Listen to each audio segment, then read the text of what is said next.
scale invasion stunned the world.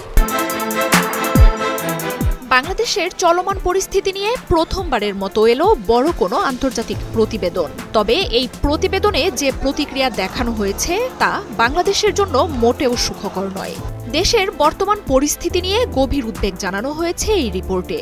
যুক্তরাজ্য ভিত্তিক সংবাদ মাধ্যম ইন্ডিপেন্ডেন্টের এক প্রতিবেদনে জানা গেছে এসব খবর। আর এই রিপোর্ট তৈরি করেছেন যুক্তরাজ্যের সংসদ দ্য হাউস অব কমন্সের একটি বহুদলীয় গ্রুপ, যার নাম all party parliamentary group for the Commonwealth.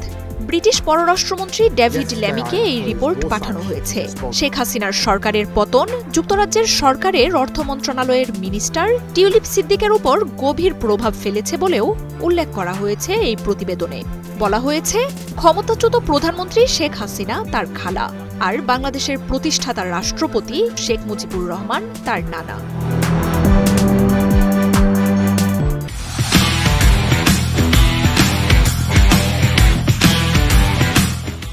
প্রতিবেদনে বলা হয়েছে, সহিংসতা এবং অস্থিতিশীলতার পরও গত আগস্টের শুরুতে শেখ হাসিনার সরকারের পতন অনেকের মনে খুশি এবং আশার সঞ্চার করেছিল। কিন্তু এমন কিছু ঘটনার প্রমাণ পাওয়া গেছে যেগুলো নতুন অন্তর্বর্তী সরকারের কার্যকারিতা নিয়ে প্রশ্ন তৈরি করেছে। আইনকে রাজনৈতিক অস্ত্র হিসেবে ব্যবহারের সংস্কৃতি জরুরি ভিত্তিতে বন্ধ হওয়া প্রয়োজন। মানবাধিকার এবং আইনের শাসন সমুন্নত রাখার ব্যাপারে জোর দেওয়া হয় প্রতিবেদনে। এসব করতে ব্যর্থ হলে অধ্যাপক মোহাম্মদ ইউনূসের নেতৃত্বাধীন নতুন অন্তর্বর্তী সরকারের জন্য তা ভালো হবে না বলে উল্লেখ করা হয়েছে। প্রতিবেদনে হত্যা মামলার বিশ্বাসযোগ্যতা নিয়ে প্রশ্ন, নিরাপত্তা পরিস্থিতি, সংখ্যালঘুদের উপর নির্যাতন, আইনের শাসনের অভাব, ইসলামী উগ্রবাদীদের উত্থান সহ নানা বিষয়ের কথা উল্লেখ রয়েছে।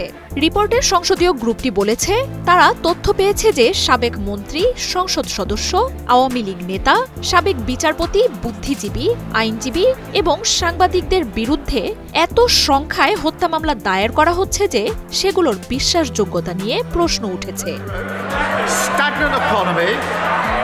প্রতিবেদনে উল্লেখ করা হয়েছে, অন্তর্বর্তীকালীন সরকার গঠনের ৩ মাস পরও বাংলাদেশের কিছু অঞ্চলে নিরাপত্তা পরিস্থিতি অত্যন্ত বিপজ্জনক। প্রমাণ পাওয়া গেছে যে দাঙ্গাকারীরা ব্যক্তিগত বাড়ি, ব্যবসা, সহিংস হামলা চালিয়েছে এবং হত্যার ঘটনা ঘটিয়েছে।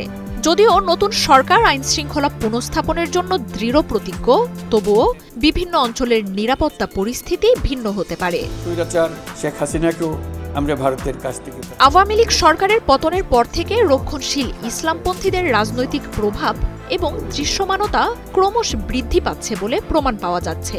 বাংলাদেশে অস্থিতিশীলতার ঢেউ যুক্তরাজ্যে এসে পড়তে পারে বলেও প্রতিবেদনে গভীর উদ্বেগ প্রকাশ করা হয়েছে। পিপিজির চেয়ারম্যান, টরি পার্টির সংসদ সদস্য অ্যান্ড্রু রসিনডেল বলেন, এই প্রতিবেদন বাংলাদেশ এবং কমনওয়েলথের সঙ্গে সম্পৃক্ত সব সরকার ও উন্নয়ন সংস্থার কাছে পাঠানো হবে।